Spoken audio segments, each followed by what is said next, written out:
We on the streets in the war zones, pushing this truth until we get called home. I got brothers I could fall on. Any situation, brothers I could call on. All we gotta do is log on. Send a chain message, seeing if the God's home. Our brother need help now. No matter what it is, we deny self now. Nobody getting let down. For the most high, we gotta put our best down. Man, I love this brotherhood. On the road again, hitting up another hood. Up north, down south, Midwest, it don't matter, we gon' bring it out. Scriptures keep ringing out. We gon' speak it, we gon' rap it, even sing it out. Camp shirts blinging out. We gon' shine with these laws, what you be about?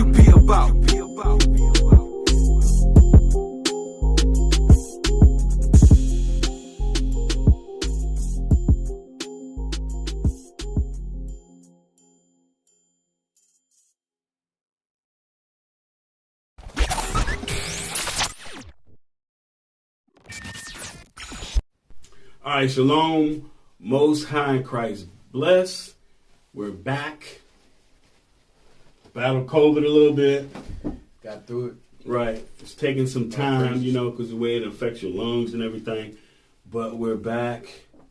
And today, our topic is, yes, we were brought here on slave ships. So last week we were out at camp, and a brother said that, no, most of us were already here, so we just want to dispel that myth, because a lot of people do be saying that we were already here and we weren't brought over here on slave ships as slaves. So that's what we're jumping into today. We're going to open up with the book of Ezekiel, chapter 3 and verse 4.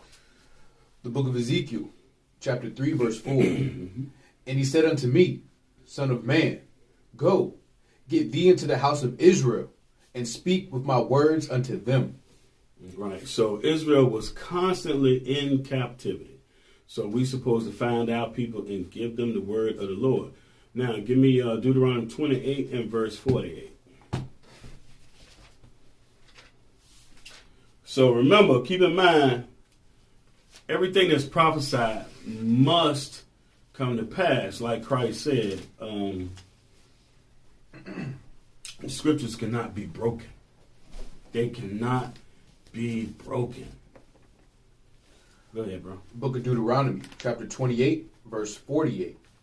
Therefore shalt thou serve thine enemies, which the Lord shall send against thee. Right. Our enemies came against us. Go ahead. In hunger, and in thirst, and in nakedness, and in want of all things. Come on. And he shall put a yoke of iron upon thy neck. And they did that. They came, we were sold for different reasons, coming out of different places. Like in Africa, you had tribal wars, and our people got sold. You had, like, let's say somebody committed adultery or fornication. To keep from putting you to death, they would sell you into slavery. So there's a lot of different things that happened, but we got sold into slavery. We had chains put on our necks. Go ahead. Until he have destroyed thee. So the people that put us in chains, they did destroy us. We forgot who we are. We discontinued from our heritage. Go ahead. Verse 49. Oh, you good. Now go to 68. Verse 68. And the Lord shall bring thee into Egypt again with ships. So you're going to go into bondage again on ships is what the prophecy is. Go ahead. By the way whereof I spake unto thee, thou shalt see it no more again. And there ye shall be sold unto your enemies. So when we got here, we were sold to the so-called white man. You have, like, we're going to deal with our brothers in India that are called Siddhis. They were sold to East Indian people. But our people are everywhere in every land. Who are our enemies? It's everyone outside of our nation. We have been sold to all of them. Mainly the so-called white man. Go ahead. For bondmen, slave men, and bond women, slave women. Go ahead. And no man shall buy you. Right. No man is going to save you. No man is going to redeem you out of these captivities. Only the Lord himself is going to do that. So we're going to start out with our brothers in India called the Siddhis, Siddhis. So I'm going to put this map up that shows how we were taken from East Africa, the Horn of Africa, even Madagascar, Mozambique. Also, what it doesn't show on here, this particular one, is we were taken out of South Africa too. You had like the Hottentots, like Sarah Bartman, that was taken to Europe, and she had the big breasts and the big butt, and they put her on display. They're from down there. So our people scattered all throughout Africa, trying to flee from the so-called white man and our enemies.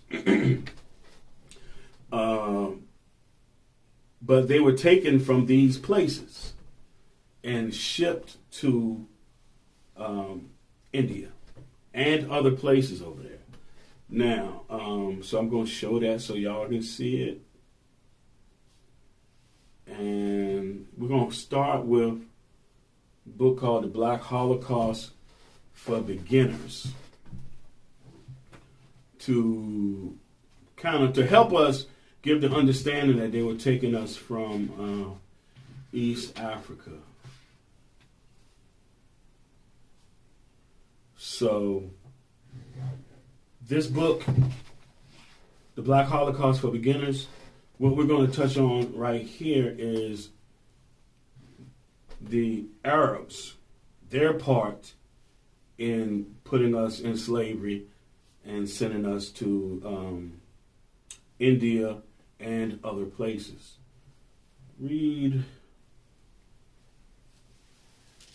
Just read that whole page, and then we're gonna flip over and read this one. You can,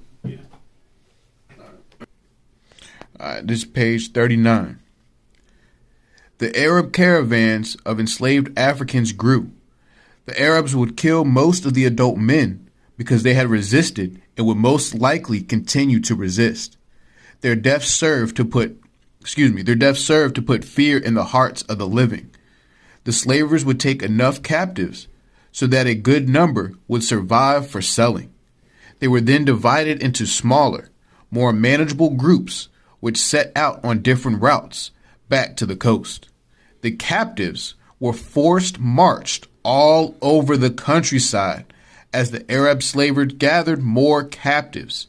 Young men, women, and children of all ages were bound by hand, either with hemp or leather, which grew tighter as time went on, and by neck yokes to each other and forced to walk for hundreds of miles through dense forests, savannas, mountains, and waterways. If they got sick, they were left behind, often still bound or yoked to another stick or dead person.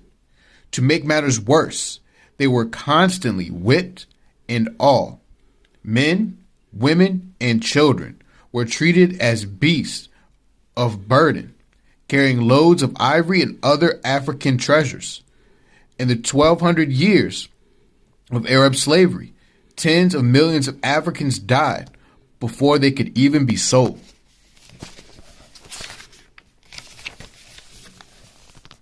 Page 40.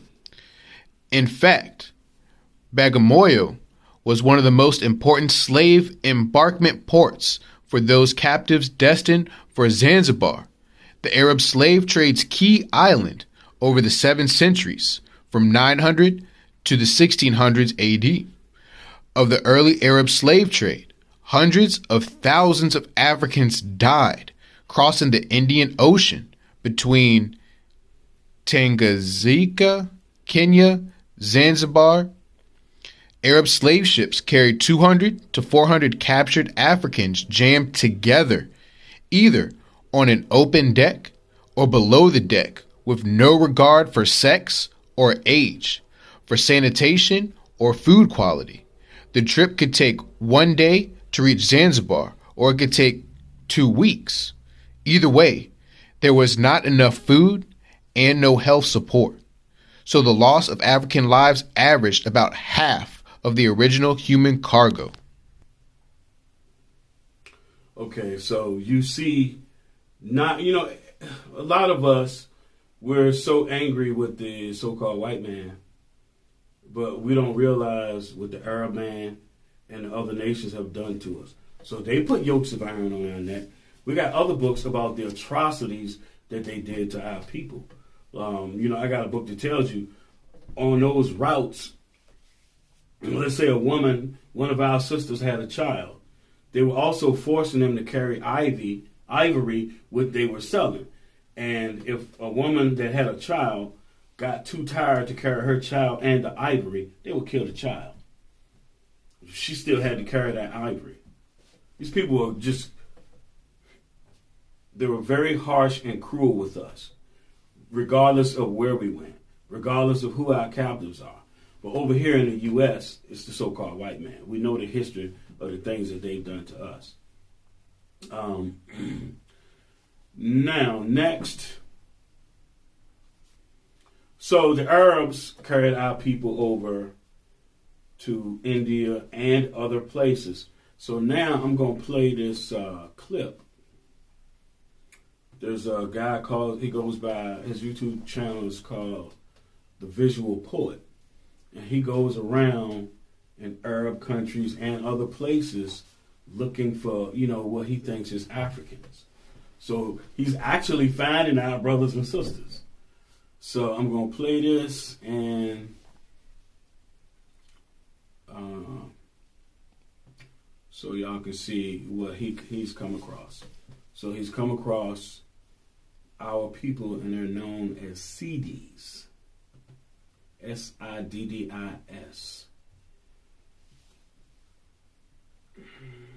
Let me get to it. Wasn't able to download the video for some reason, even though it's mine, I created it. That's crazy. Come on now. All right, let's see.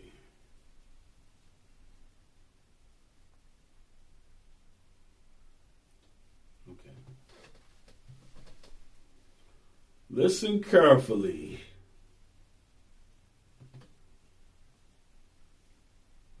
So this is actually 3 clips put together.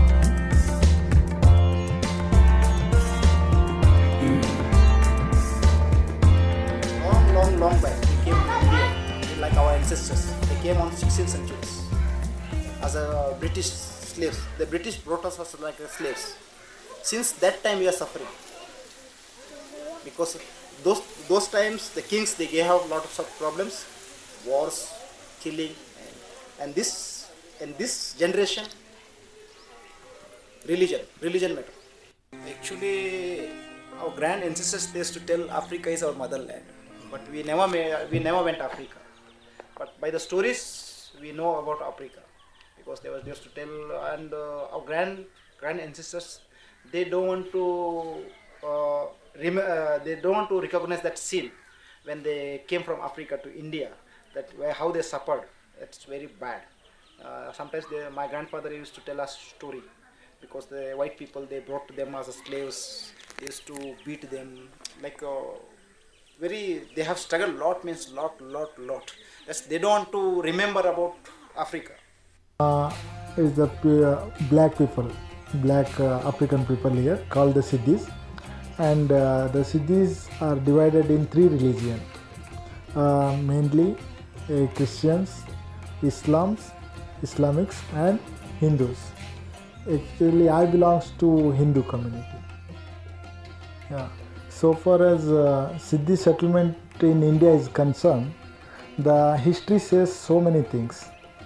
Actually, even today, which is true, we all don't know, because history says Portuguese brought us to India from Africa as a slaves, and some other authors they says Arab merchants they brought Siddhis to India, and some other sources says British brought Siddhis to India to work. So, and some other source also says the Arab kings they brought Siddhis as a bodyguards to India. So ultimately we are all confused. We don't know exactly which part of Africa we have came to India. We don't know nothing, and we have no much contact with the African countries. Oh boy, so what they're all saying is true. So I got this book here. It's called The Portuguese in West Africa from 1415 to 1617. So what he's saying is true. The Portuguese took them and carried them to India. The Arabs, like we read in the Black Holocaust, they took them and carried them to India and other places. The Spaniards did it, and the Englishmen did it. They all played a part in it. So what they're saying is true. Just like us over here, they were carried to India and other places on that side of the world on slave ships. 100%. So now we're going to go to this brother here. I'm not even going to try to pronounce his name. Well, Oluwado Ekweno. I'm going to attempt to do it. I don't know how accurate that is. We're going to be reading out here, and he's going to give his account. He's a famous, you'll see. So, but he's famous. He was brought to Virginia and made a slave. But he ended up getting his freedom. He ended up over in United Kingdom. He became a Christian. And one of the profound things he said was, nobody wanted to be as righteous as him. They didn't, because they don't keep commandments. He grew up keeping feast days and all that stuff. He talks about it in his book. So we're going to go to some things that he said that is written about him. Okay. All right, this is page 26. The first object which saluted my eyes when I arrived on the coast was the sea, and a slave ship, which was then riding at anchor and waiting for its cargo. Just jumping down. When I looked round the ship, too, and saw a large furnace or copper boiling, and a multitude of black people of every description chained together, every one of their countenances expressing dejection and sorrow.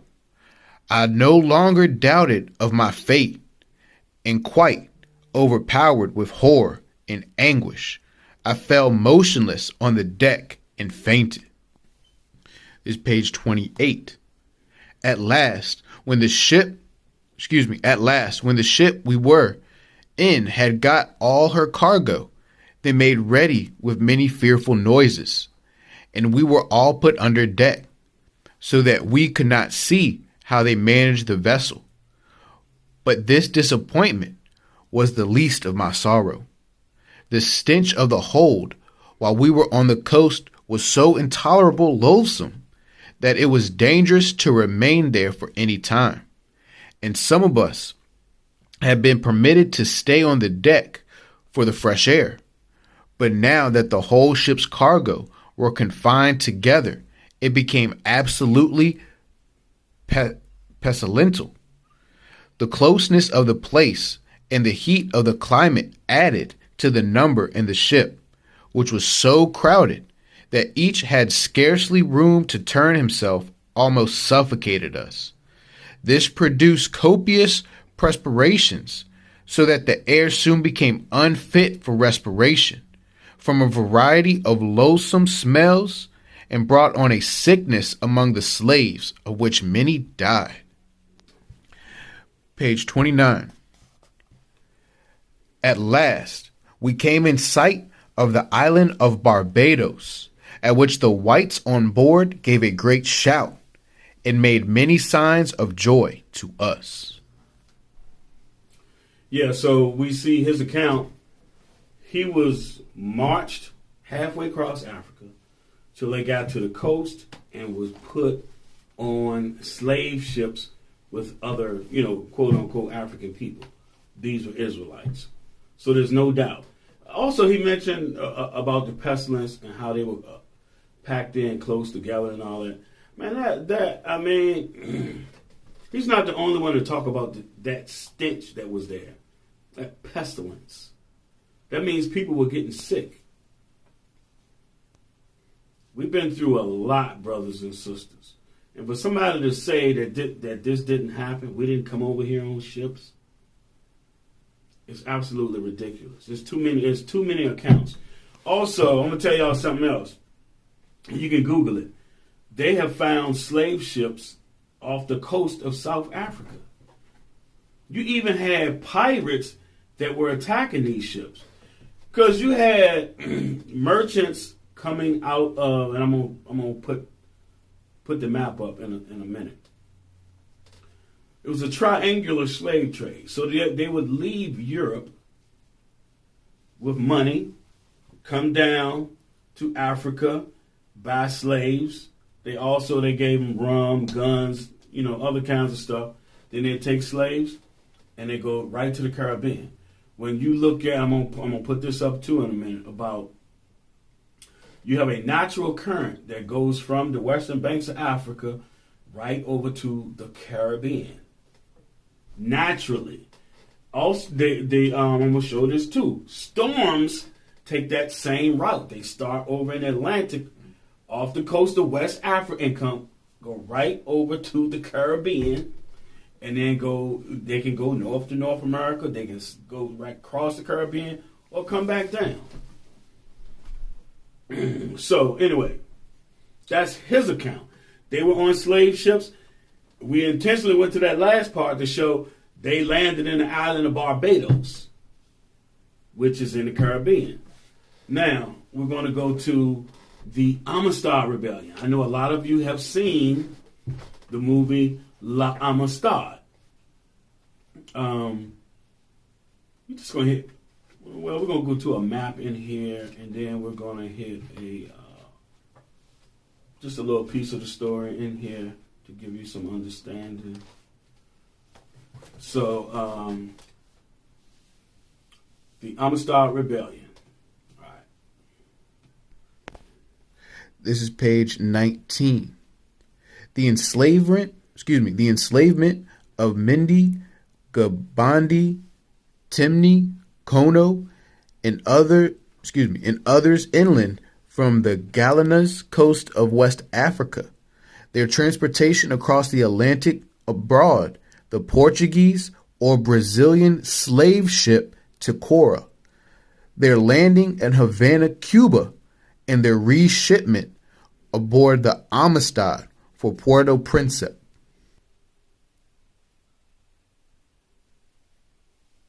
Okay. So I don't know if any of you have seen the movie La Amistad. These brothers and sisters were taken from Sierra Leone. It's known as Sierra Leone today. And there was, I might put this in there.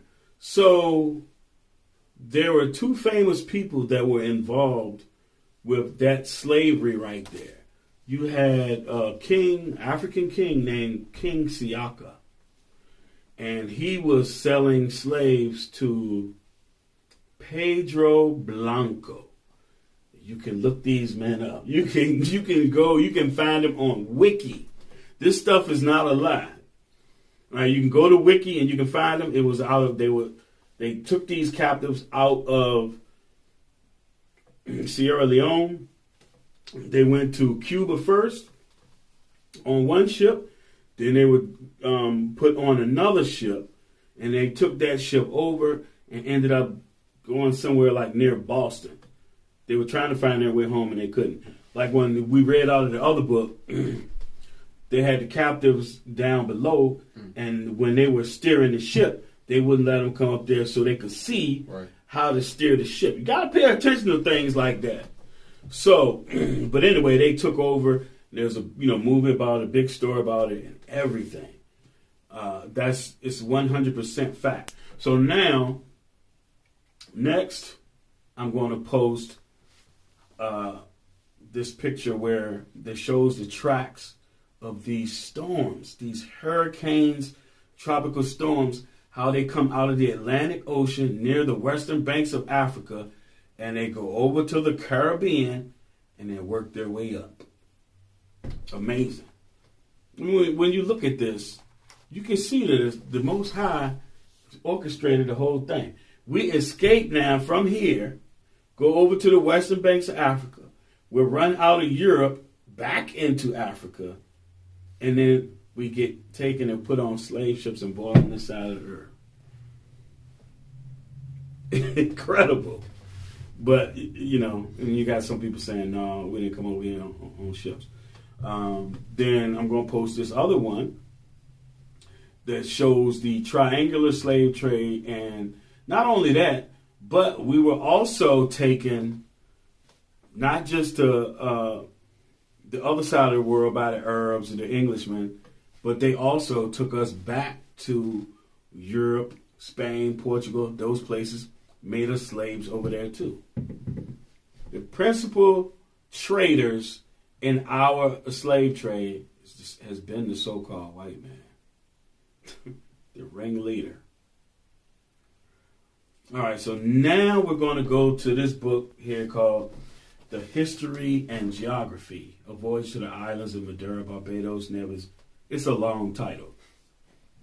But what it is was written in 1707, and the guy is documenting things that he saw while he was Hans Sloane. I believe he was a botanist, and he was going studying the plants and stuff there, but he was giving accounts of things that he saw. So we're going to jump to this book next. Just to reiterate, we were brought over here on slave ships. We'll do it. Okay, y'all. So we're in the book about the voyage to the islands, and the introduction looks like page 13. And we're going to pick up right there where it says, when a Guinea. So when a Guinea ship comes near Jamaica with blacks to sail, there is great care taken that the Negroes should be shaved. I can't make out what that is. And their bodies and hair anointed all over with palm oil, which adds a great beauty to them. The planters choose their Negroes by the country whence they come from and their look. So we had different characteristics, and these slave owners, they wanted specific things. Because I've heard brothers say, yeah, they didn't ask you what tribe you was from when you got off them ships. No, these people like certain things in particular. You ended up where you were supposed to be. The Lord is in control of all things. Now, the blacks from the East Indians are fed on flesh and fish at home, and therefore are not coveted because troublesome to nourish. And those from Angola run away from their masters and fancy on their deaths they are going home again, which is no Lucretius experiment, for in hard usage they kill themselves. So the main point here is I'm showing Guinea. Guinea is West Africa. They were put on ships taken from Guinea, and they were brought to the Caribbean. These were brought to Jamaica. All right, so we're back to the introduction. That is, I don't know what that is. I got time for them numbers. All right, so we're going to pick up right here. We're just reiterating our point. I saw in this harbor and bay a ship come from Guinea, which is West Africa, loaded with blacks to sell. The ship was very nasty. We read about that. Brother Equiano said that. The ship was very nasty with so many people on board. I was assured that the Negroes feed on pindles or Indian earth nuts, a sort of pea or bean producing its pods underground, coming from Guinea hither. They are fed on these nuts, and I don't know what, I can't make that out right there. Corn boiled whole twice a day, at 8 o'clock and 4 in the afternoon, each having a pint of water allowed him. The Negroes from Angola and Gambia is Senegambia today, are not troubled with worms, but those from the Gold Coast very much. Which the Gold Coast is Ghana. That's going to do it for this book. Okay, so our people were brought from West Africa, taken to the Caribbean and sold. But I'm going to bring out something real quick because we got a little bit of time. So give me Joel chapter 3 and verse 3, man. Let me bring this out real quick.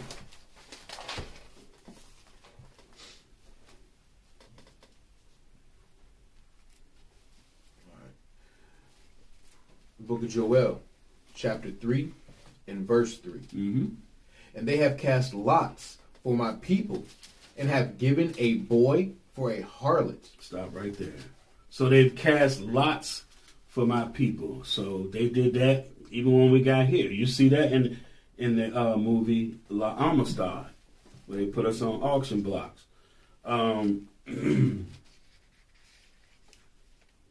They have cast lots for my people and have given a boy for an harlot. So I want y'all to think about this. So, like you read about, they would take with the Mandingos and have them mate with the women and try to make big and strong slaves. Also, what they would do, they would take a young man. This is all about this right here. Have given a boy for an harlot. They would take a young man and make him lay with his mother. That's where the term M-effer comes from them doing that to our people. It's like these people have no shame. The things they've done to us, they have no shame. And for some reason, they think that the Lord is going to forget about it and allow them to rule in his kingdom. But the scriptures say the righteous shall scarcely be saved. It makes no sense. Makes no sense. Salvation is for us. It's us being saved from our enemies, people that have done these things to us. Finish that verse out. And sold a girl for wine, that they might drink. Right. You look at, I didn't touch this with the Arab slavery, but in the Arab slavery, it was 2-to-1. They were taking females. They would make us eunuchs and would make them their sex slaves. So they would make our men eunuchs and then make them serve in their armies. That's why at the beginning you see the Seedy brother, he's saying that Arab kings had brought bodyguards. They were castrated and they fought in their armies and stuff, man. This stuff, research history. Man. All right, so we just sidetracked that right there. Now we're going to get back to the regularly scheduled program. Just a little side note. So now we're going to this book called The Myth of the Negro Past.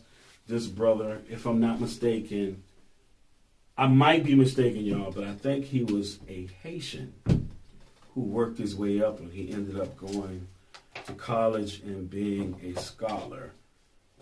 But we're going into this book and we're going to places, documented places where they took our people out of Africa. This is page 40. The markets most frequented by the English and American separate traders lay on the great middle stretches of the coast, Sierra Leone, the grain coast, Liberia, the ivory, gold, and slave coast, the oil rivers as the Niger Delta, as then called Cameroon, Gabon, and Luango. This is page 42. The slaves brought to America came almost exclusively from the West Coast. The English brought captives from the Senegal and Gambia rivers, from the Gold Coast, Slave Coast, and even as far as south as Angola. The Dutch had forts on the Gold Coast and in 1640 captured the Portuguese forts at Angola, where they gathered many slaves. The French had Fort Louis at the mouth of the Senegal River, and other forts scattered down the west coast. Anthony Benezet, who made a careful study of the slave trade, said that the slaves were regularly shipped from all points from the Senegal to Angola, a coast of nearly 4,000 miles. The heart of the trade was the Slave Coast and the Gold Coast, and behind this a territory extending into the interior for 700 miles or more.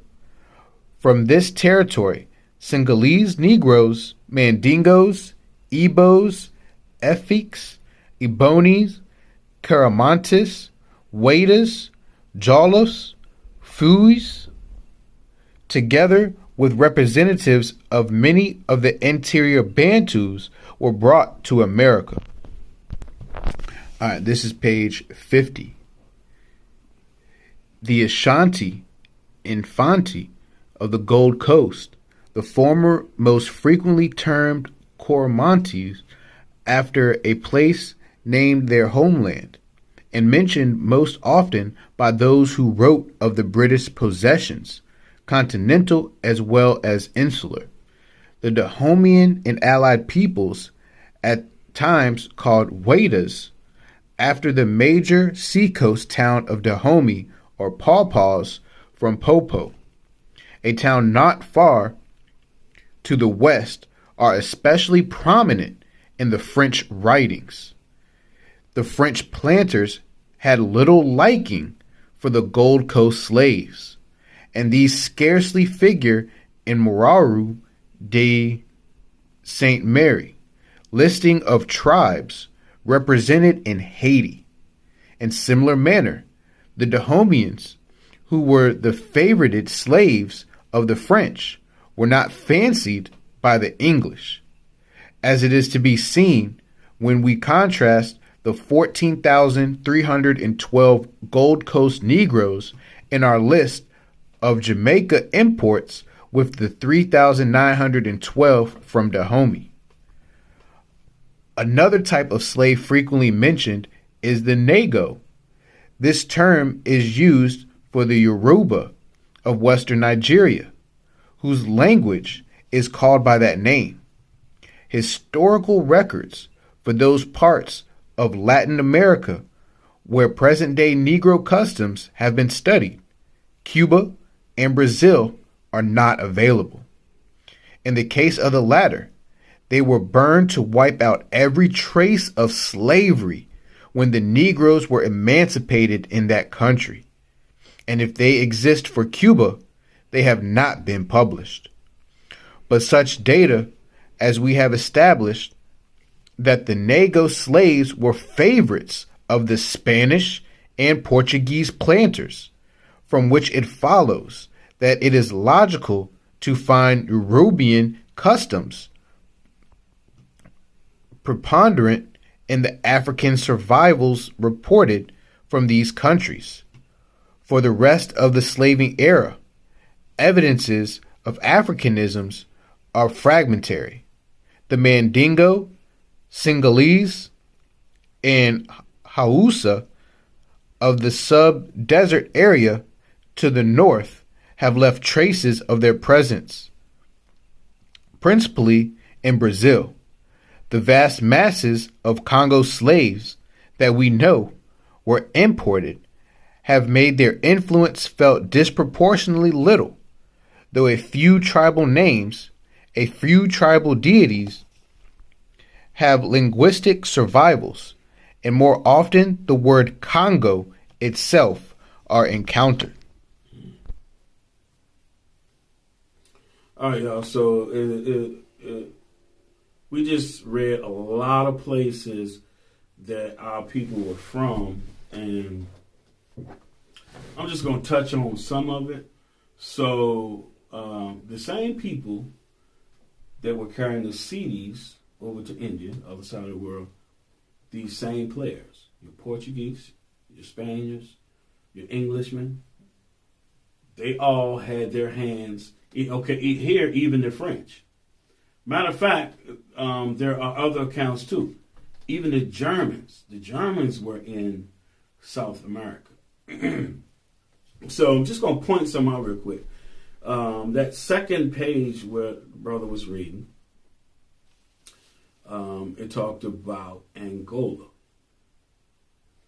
It said the Dutch had forts on the Gold Coast. All of them had their hands in the slave trade and enslaving us. But the Portuguese, it says they had forts in Angola. So over time, the Spaniards took those over, and it tells you that. They had some type of war or something go on. I can't remember the exact story. But what the Portuguese did, they were taking our people from Angola, which is West Africa, but it's after the curve and you start going down. So remember, he was saying it was like a 4,000 mile stretch of land where they were getting us from. They took the most slaves and they carried them to what's known today as Brazil. The Portuguese did that. You can tell who did what by the language. So in Brazil, they speak Portuguese. Most of the other Central and South American countries, they speak Spanish. The Spaniards did that. Then North America, they speak in English. Also, like it was saying, the French, the Haitians, they had the French. Everybody was doing what they were supposed to do. Everything, like I was saying, everything is of the Most High. So you have the Brazilians. They were enslaved by the Portuguese. They speak Portuguese down there. It was naming some of the places where they took us from. Senegalese Negroes, Mandingos, Igbos. So most of us in North America, I think 65%, it's in the high 60s, we're Igbos. We come from Nigeria. That's the majority of us that are in North America. Are Igbos. Then it names Huedas. That's important. I saw a brother do. He had a book. I can't remember what the name of the book is, but he was showing because like this book I got right here about the Portuguese in West Africa. I haven't finished reading through it, but the Portuguese were the first to invade Hueda, and they didn't call it Hueda. They called it Judah. Then it was renamed to Ajuda. Then after that to Hueda.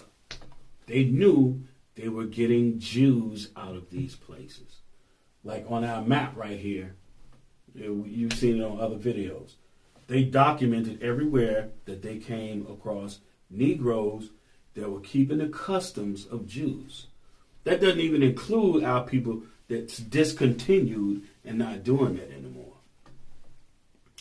So, that's it for the myth of the Negro past. Just continually, we have a lot of stuff that we're not even going to touch, shows that we were bought from Africa, Europe, Spain, Portugal, and brought over here and made to be slaves. Matter of fact, there's a book that's out on loan called Before the Mayflower. And then Before the Mayflower, it tells you that the first slaves brought over here had Spanish names. They were from Spain and Portugal. We've done other classes. If you didn't accept white man Christianity, they would make you slaves. So, matter of fact, I think we're going to go to a book that I hadn't planned on going to. So, I'm going to get that and show it to you. Okay, y'all. I very seldom use this book because it's in such bad condition. This is It's the second edition, American Negro Slavery. A Modern Reader, edited by Alan Weinstein and Frank Otto Gattel. So, I wasn't able to find the first edition, but even they make a third edition, which they have taken out what I'm about to read. So, this is page 24.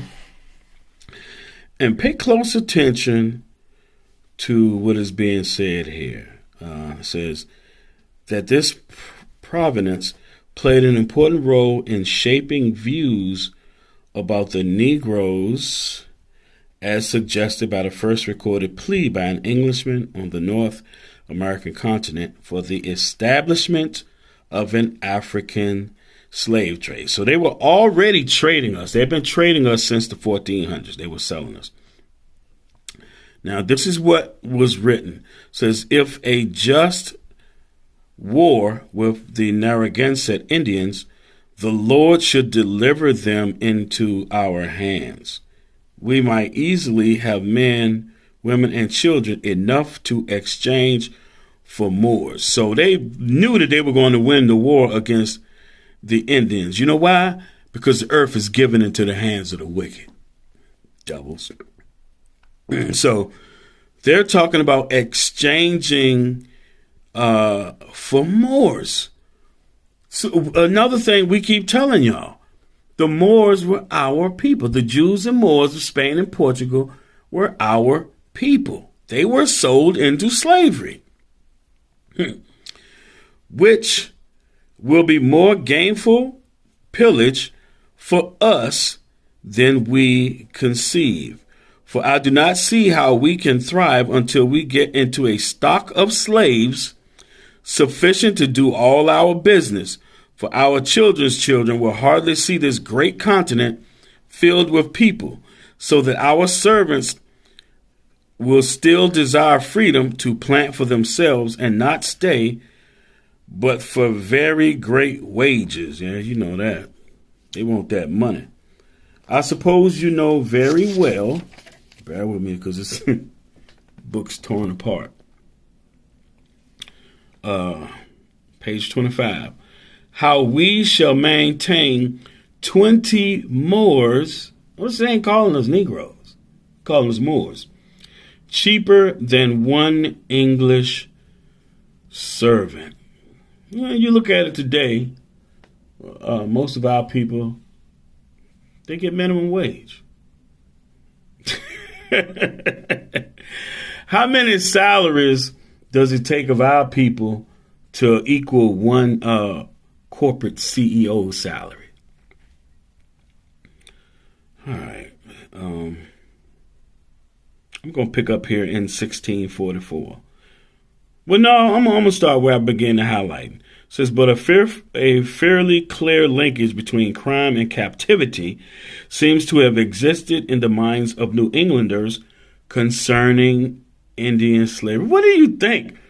When you oppress and enslave a people, they still need the things that they need, man. What is wrong with these people? It's like they thought that something was wrong with you if you tried to escape slavery. Are you kidding me? In 1644, the commissioners of the United Colonies, meeting at New Haven, decided in light of the Indians' proud affronts, hostile practices, and percentage of rescuinage of offenders, that magistrates might send some convenient strength of English and seize and bring away Indians from any plantation of Indians, which persisted in this practice, and if no satisfaction was forthcoming, could deliver the Indians ceased, either to serve or be shipped out. See that? Shipped out and exchanged for Negroes. Captivity and criminal justice seem to mean the same thing, slavery. So native Indians were shipped across the Atlantic over to United Kingdom, Great Britain, England. That happened. That's documented. Matter of fact, the first person to do it was your boy Columbus. All right. So that's it out of this book. I rarely use it because it's in such bad shape. All right. So many of you know, but a lot of you might not know. We're based out of Richmond, Virginia. So our ancestors came in, came up the James River, and we were sold in what is known as Shockoe Bottom. We have a video. It's on my YouTube channel about the slave trail. We document where we came, got off the ships, and we would have to walk down and then cross over into downtown to the places where they were selling us. You had like Lumpkin's Jail, and then you had these, I forget what kind of houses they called them, but where they did their trading, and they would, buy and sell our brothers and sisters, our forefathers, for slaves. Right downtown. Matter of fact, there's a Buffalo Wild Wings down in Shockoe Bottom. Right by the front door on the sidewalk, there's a big plaque. It's part of the slave trail. They were selling us, auctioning us off right there. So a few years back, I bought this book by James Lowen. It's called Lies Across America. And I learned something in this book that I never knew. Matter of fact, for those of you, if you know the city, whether you live here or not, when you're on Interstate 95 and you cross Broad Street, that is where Lumpkin's Jail was. That's where it used to be. Matter of fact, they still have the remnant of that building, and it's over there. They got everything set up over there, too. They opened it up a few years ago, documenting that history. Matter of fact, the slave trail, for many years, I used to fish over there. And I remember when they came and they started putting all that stuff. It's like, what they doing, man? They bothering me at my spot, man. I'm out here trying to catch catfish. Oh, man. All praise to the Most High, I didn't eat them. I was just like catching them. So I remember they were putting them up, and I was watching them when they walked off. I walked up the hill. I was like, you know, what is this? And they had like the slave revolt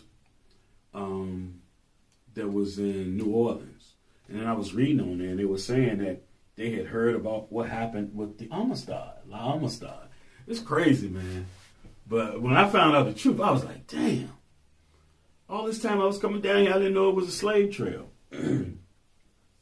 But anyway, that started my journey in learning all these different things. So we're going to go into this book. We're just going to read a little bit of it. It's the last thing we're going into. So let's get into it. Yeah. All right, this is page 282. Chapter 62, Slavery and Redemption, Virginia, Richmond. Richmond was one of the great centers of the slave trade, but today the city contains not one historical marker or site alluding to the buying and selling of human beings. Of course, the slave trade is not a happy topic for a feel-good historical markers. Not all accounts of the trade tell the unrelieved suffering. However, some incidents show the potential for growth, even redemption. If you stand today where Broad Street passes over Interstate 95, formerly 15th Street, you are in the heart of Richmond's famous slave market. Until April 3rd, 1865, local African Americans called the area the Devil's Half Acre. One reason was Robert Lumpkin's prosperous slave trading business located on Lumpkin Alley, which intersected Broad opposite 15th Street coming in from the north. Today, Lumpkin Alley is the parking and industrial area visible below Broad Street. All right, so I just got to make a couple comments. So if you're like near Shockoe Bottom, Lumpkin's jail would be right beside Main Street Station. Not at the entrance, but towards the back, like where the parking lot is. You can go over there. They got what remains of Lumpkin's jail there. Then you got in front of Main Street Station on, Main Street. So you had those houses where they auctioned us off all through that street right there. Our people don't even realize it. They go down there partying, drinking, and carrying on. That's where they were selling us at. And now we're going down there partying, man. You just cannot make this stuff up. Our people don't really realize we're in the land of our captivity, man. This ain't our rest. We were brought here to serve our punishment. But anyway, so you got Main Street Station. Everything's going on right there. They have Lumpkin's jail, what remains of it. Now here's another ironic story. So this devil, Robert Lumpkin, I think he bought one of our sisters and he married her.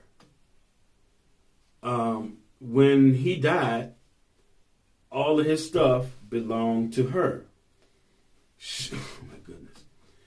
So this Edomite pastor, this Caucasian from up north, he comes down. He buys Lumpkin's jail from her. Over the years,